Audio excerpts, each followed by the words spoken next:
hero, and everything I would like to be. I can fly higher than an eagle. You are the wind beneath my wings. Yes, I can fly higher than an eagle. Thank God for you, the wind beneath my wings.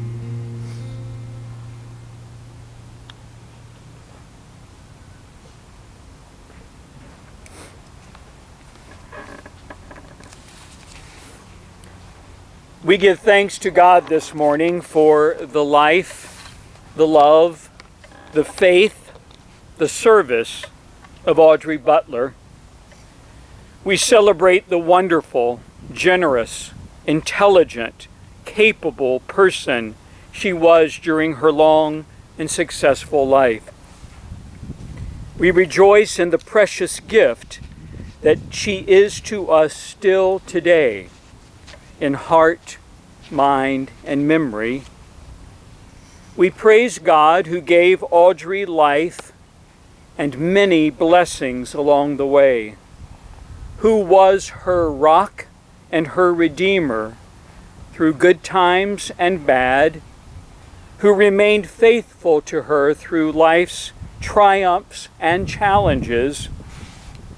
We take confidence today, amidst our sadness and tears, that Audrey is in God's unfailing love and care, even now, and rest well in God's peace, in God's well-being and safekeeping, now and for eternity.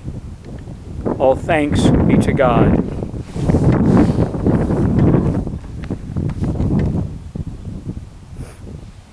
This reading from Paul's letter to the Corinthians, known as the Love Chapter, chapter 13. If I speak in the tongues of mortals and of angels, but have not love, I am a noisy gong or a clanging cymbal. And if I have prophetic powers and understand all mysteries and all knowledge, and if I have all faith so as to remove mountains, but have not love, I am nothing. If I give away all I have, and if I deliver my body to be burned, but have not love, I gain nothing. Love is patient and kind. Love is not jealous or boastful. It is not arrogant or rude. Love does not insist on its own way. It is not irritable or resentful. It does not rejoice at wrong, but rejoices in the right. Love bears all things, believes all things, hopes all things, endures all things. Love never ends. As for prophecies, they will pass away. As for tongues, they will cease. As for knowledge, it will pass away. For our knowledge is imperfect, and our prophecy is imperfect. But when the perfect comes, the imperfect will pass away. When I was a child, I spoke like a child, I thought like a child, I reasoned like a child. But when I became an adult, I gave up childish ways. For now we see as in a mirror dimly, but then we shall see face to face. Now I know in part, then I shall understand fully, even as I have been fully understood. So faith, hope, and love abide, these three, but the greatest of these is love. Larry, would you come and offer reflections? Mike and Pam, I don't want to make you uncomfortable at all, but could you guys come over here? I'd much rather see you over here. I've known him for 50 years. I don't feel comfortable with him behind my back. Lindsay, A+. So, you know, when I try to think of personal characteristics or words to describe my mother, there's so many that come to mind. Hardworking, smart, selfless, giving, funny, and fun. And by the way, I was going to preface this that I hope for Reverend Peterson that if some of this sounds a little irreverent, you know. Well, we've already done. Okay, yeah. After the rabbit joke, I think we're good.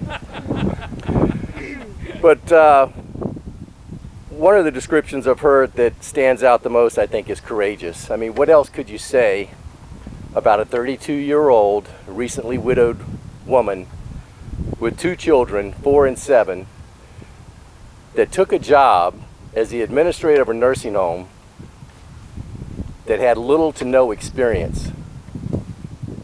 I'm sure she said after she took that job, you know, what the heck have I gotten myself into? But I know she took it because it was going to provide a better opportunity for her family.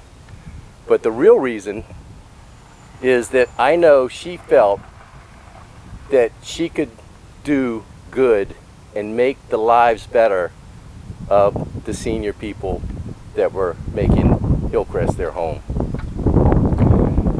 To my kids and to Lindsay and Edward, Baba was way ahead of her time, way ahead of her time. You know, I've got part of the offer letter here that that they gave her. She wasn't the first choice. There was a guy that was already hired for that job, a Mr. Lochner, and he left about 2 weeks before the place was supposed to open. Every bed was filled. A lot of the staff had been hired, and you know, the good old boys who were the venture guys that backed this thing were in a bind. So they put the word out and they said, who would be a good person that would do this job well? And Baba's name came up several times. So they interviewed her, and they offered her $4,500. This was in 1963. They offered her $4,500 a year, and which, believe it or not, at that time was actually decent money. And she had talked to, God, I think it was Shirley Holland or somebody like that. Yeah, and she found out. She goes, well, what do you think? Is that worth it? He goes, well, they were giving that guy $5,000. So she goes and she sits through the interview, and they sit there and they make her the offer, and she goes, well, I've never done anything like this before, and here's what I'll do. I'm going to take it for 6 months. So at 6 months, I can reevaluate whether I'm doing a good job, and you can reevaluate whether I'm doing a good job. But I'm only going to do it for $5,000 a year. And then she sat back, as the good old boys, you know, just kind of, whoa, you know, we didn't plan for that. I'm going to have to check with the board of directors for that. And no, she didn't work for Foghorn Leghorn. That's just the way I think these guys talk.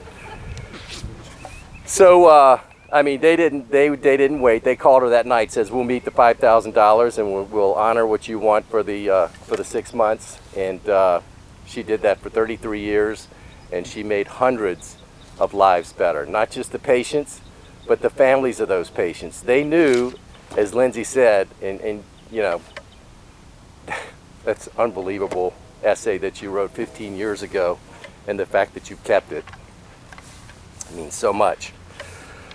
So, you know, one of the things in the letter says, I think it was Gibson Howell said, she'll have the privilege, because she hasn't done this before, of checking in with me every now and then. You know, the privilege. Well, I don't think she ever called him after that, and in 33 years after that, I don't think she really ever had to answer to any of her bosses. And you got to wonder how she did that, how she took a job like that with no experience. That's kind of like, okay, I'm a good salesman, but I could never be a CEO. As one of my bosses told me, he goes, you're not very good at detail. She was good at detail, and she was smart, and she learned by asking questions to the right people, by using the resources that she had around her, and by doing.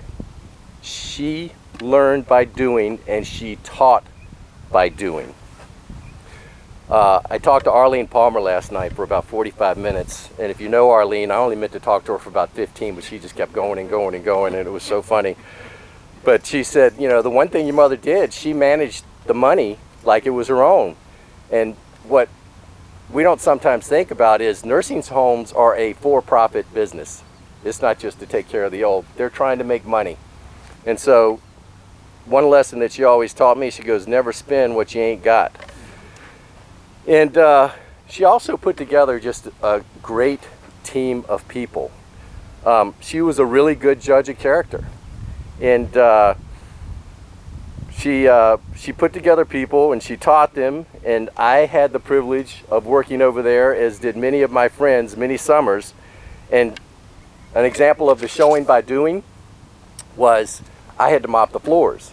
And there was a certain distance between the caution wet floor signs that they had to be, and there was so much soap that had to be in the water. And then this is the way you squeeze out the mop. You put it in here, you twist it a little bit, and then you pull the handle down.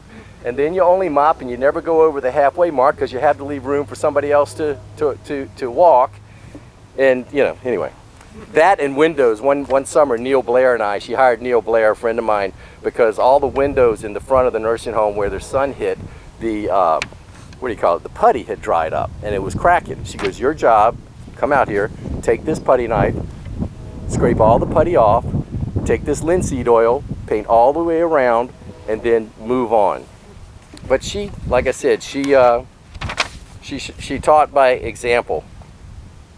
The other way she was way ahead of her time was, and I put this on Facebook, in '76 the swine flu hit. All right, so the hospital was full at Obacy. They couldn't take any patients, and there were patients at the nursing home that were sick. And she stayed there 24, 48 hours, slept in the therapy room for 3 or 4 hours, started IVs on people that were throwing up and just to keep them hydrated, and shut the place down to families for 2 weeks. You know, long before this craziness started, and not one patient died during that time. Not one patient. She set the expectations high, and she held you accountable. And if my buddy were here, Randy Asbell, who wanted to come, he would tell you that. He worked at the nursing home, and he was supposed to work from 3 to 11 one day, and he decided, because Suffolk High School was playing a basketball game on Tuesday night, he decided he was going to clock out a little bit early, around 7, and go to the basketball game. And he should have known. My mom never missed a game she never missed a peewee, midget, high school, football, basketball game. Even at VMI, she came to every one of my games. Sure enough, Randy's sitting up in the stands, and Mama comes walking in. She kind of looks up at him. He goes, oh, Lord. And she didn't say anything to him. She just waved to him.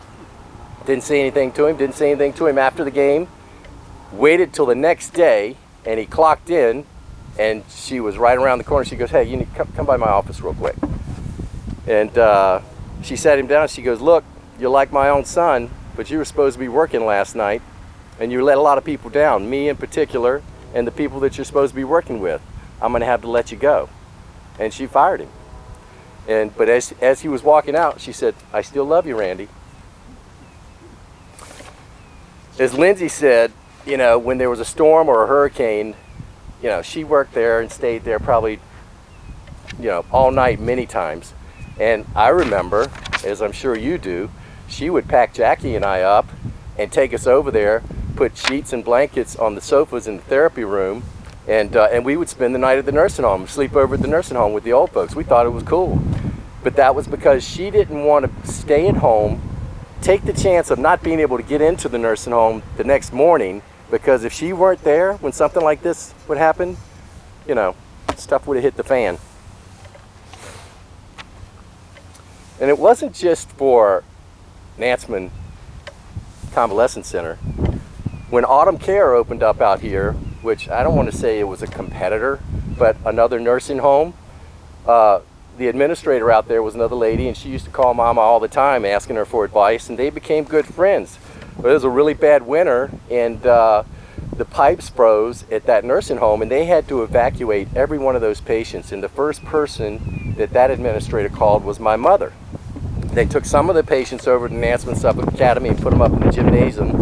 And Mama said she could probably take about 25 or 30. And she got out and went and took, and they got patients set up over in the nursing home, in like the therapy room, in the dining room, everywhere to take care of those people. And the funny thing, a lot of those patients didn't want to go back to Autumn Care after they were at the nursing home for a week. And some of them transferred to Nansemond.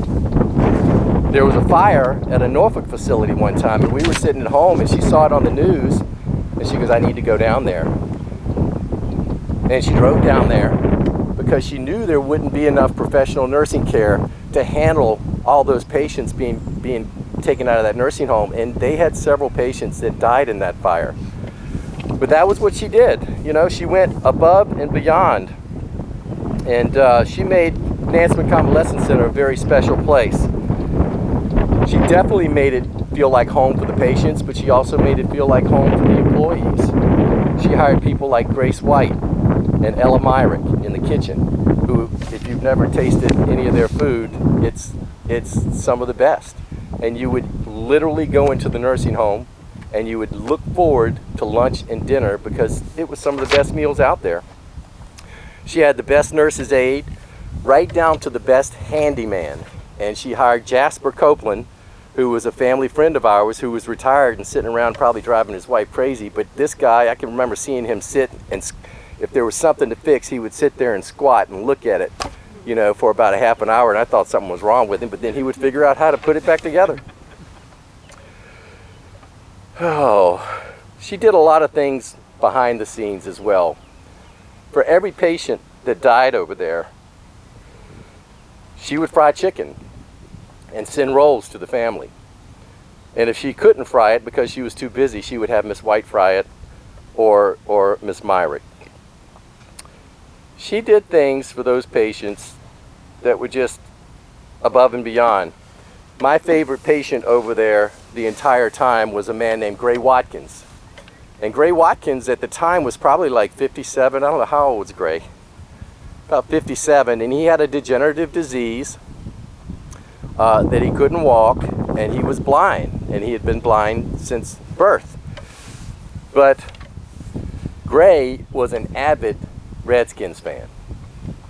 So much so, he listened to every game, and he could talk to you and tell you about every player.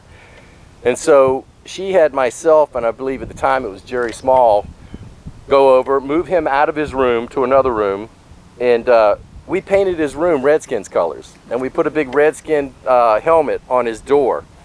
And this guy couldn't see a thing. But when he came in, my mama was sitting there and telling him and describing the room. Gray, this is what it looks like over here. Here's the red and the yellow and the gold, and we got a Redskin helmet over here. And he would just smile, and he was just so happy. And she also was friends with Jim Panton, and he thought a lot of my mom. And Jim was the president of the Suffolk Sports Club.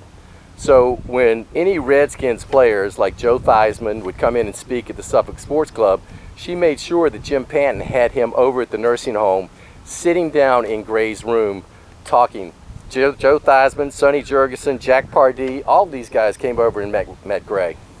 And they were probably more happy and thrilled to sit down and talk with him because Gray could talk about every player, on the Redskins roster. She loved a celebration, as Lindsay said. All the birthdays, patients' birthdays got recognized all the time. And the holidays. And the Easter egg hunts for the kids, and the Christmas parties, and the birthdays for the patients. And the staff thought so much of her that they would do some really fun things for her on her birthday. Pick her up in a convertible and have a police car in front at home to drive her to work, and she'd be sitting on the back waving. And Arlene was telling the story that one of the balloons popped, and she dove down in the seat. She thought she was getting assassinated or something. But They did a lot of things, and this thing I'm a little. This is a little irreverent, but Debbie Dillard, who was an employee over there, hired a male stripper for Mom for her birthday. So they wait till it's pretty much the end of the day, and they take her back to the office, and this guy is doing his thing, and all the other women are in there, and as Arlene said, this guy was not a hunk at all.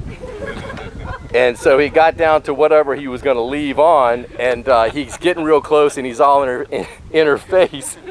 And Mom just kind of leans around and goes, "Arlene, it's this big." And then, were you in there? Then she grabbed the guy's clothes as he was dancing for all the other ladies. She turns around to her office window and opens the window and drops him out the window. So they didn't make him run out. She just made him feel uncomfortable for about 15, 20 minutes while he didn't have his clothes on. But the Christmas parties were always special. And she loved the holidays. She loved Christmas. My friends would go over there. Clay Womack was a buddy of mine who could play the piano. He'd come over and he would play Christmas carols on the piano. And there was 2 eggnogs. Regular eggnog and the spiked eggnog. And she knew the patients that had the, capacity to have a couple of drinks, and she would let them have a couple of drinks. And then, the staff that was off duty would have a couple of drinks, and around 6:30 or whatever, when the party was over, and Arlene and Mama and probably Jackie, and they were all a little buzzed, they would go into the office. And my mom called the White House twice, trying to get in touch with the president. She had something she wanted to discuss. And then she called, was it Prince Philip? Prince Charles. Prince Charles. Never got through, but she did get to the White House. And I'm sure they were probably wondering after about the 3rd Christmas party or whatever, it's that stupid lady from the nursing home. But she was a big prankster. And there was a patient that had passed away. And where's Mr. Baker? They had already come and picked up the patient.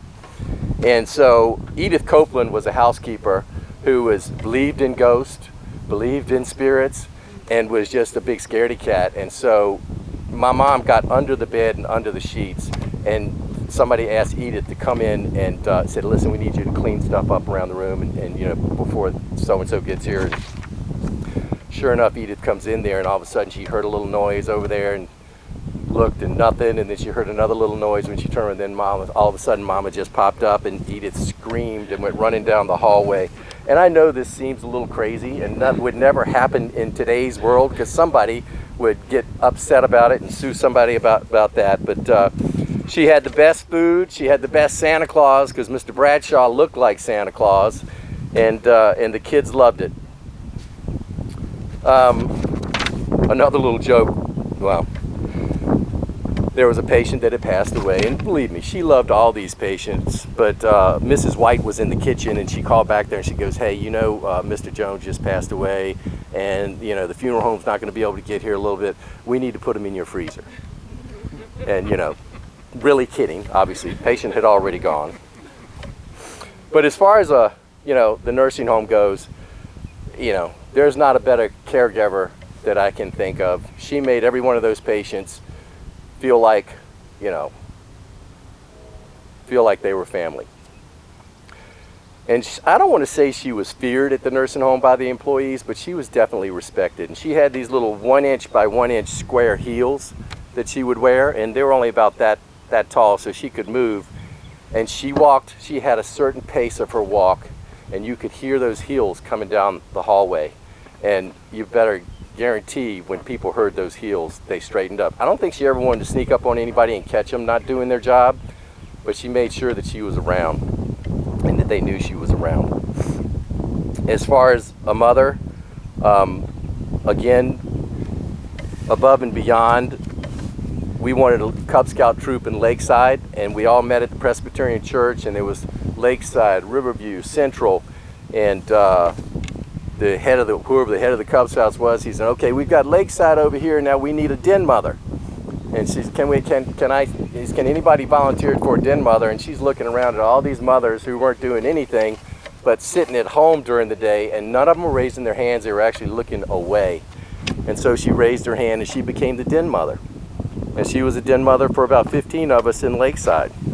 And we did fun things, and we cleaned up the neighborhood. We cleaned up Miss Kirkpatrick's field and got our pictures in the paper. And when she couldn't have the meetings at her home, she would call the parents and say, hey, we're going to have our Cub Scout meeting at the nursing home. I can't get away. We'll have it in the therapy room. Got some people there going to help me. And there was one January. Was it January or February? January, and it was a real bad winter, and a snowstorm came. And she called all the parents and said, don't worry about getting into this. I'm going to bring all the kids home. So she had 8 kids in her car, and, you know, people sitting on each other's laps. Again, kind of dangerous, but different world back then. And as she's driving home, she goes up the driveway of the nursing home and takes a right turn, and Kevin Smith was in my lap in the middle, and his book bag fell, hit the steering wheel. The car slid around because there was road on the ice. The next thing you know, we're heading straight for the pond that didn't have a railing there. And again, quit thinking. If you go by there and look at that pond, that hill's like that. If she'd have just glided down that hill, we probably would have toppled over this way. She floored it and got us out there, and we hit, and the windshield turned dark. We all were screaming. Everybody was screaming and crying. The car was a Ford Galaxy. I remember it. It went under and came back up. She turned around and told everybody, I need you to be calm. You're going to be Boy Scouts soon, and I need you to be calm and remember what you've learned. And she rolled her window down, put one leg on the hood, one leg in the window, and had it like this, and she pulled every one of us out of that car and put us on the roof. Ronnie Beal, Joe Webb, they were all orderlies. They were 16, 17 years old. They came running out, swam across, and pulled us all to safety. And she was the last one on the car. And by the time she was the last one, the fire department was there. And Mama had just bought a brand new coat that actually had a real fur collar. And she goes, you need to go, they were trying to put the ladder over and it wasn't long enough. She goes, you need to go back and get a longer ladder. Wasn't going to happen, so they tied a rope around her waist and she put her coat over her head and they pull her to the shore while ice chunks are floating in the pond, by the way. You know, she was a good mom. She bought us dogs when she didn't even like dogs. When we had to move to Suffolk from Buckhorn, she bought us Brownie. Well, no Brownie. You know Brownie. And she didn't even like dogs, but she did that because she wanted us to be happy. And anyway, she never missed a game. My senior year, when we were playing football at Suffolk High School, we noticed that we had Gatorade on the sidelines in a cooler. We were like, we never had Gatorade. Gatorade had just come out. We didn't know where it came from. We just thought that somebody was being nice and bought us Gatorade. And guess what? And she made Coach Dobransky promise not to tell where the Gatorade was coming from. But that whole year we had Gatorade. And she just did special stuff like that. There's one other story of her being, you know, more of a above normal person, and that was she was in Holland's Produce one day, and which they loved her down there because she was a big supporter of their ham and chicken. And some guy came in with a mask on and acted like he had a gun in his hand and was trying to rob him, in his pocket, and was trying to rob him. And he was reaching over to grab the money out of the register because everybody's freaking out, and she reached over and grabbed his hand and says, "You can't do that." You know, which I wouldn't have ever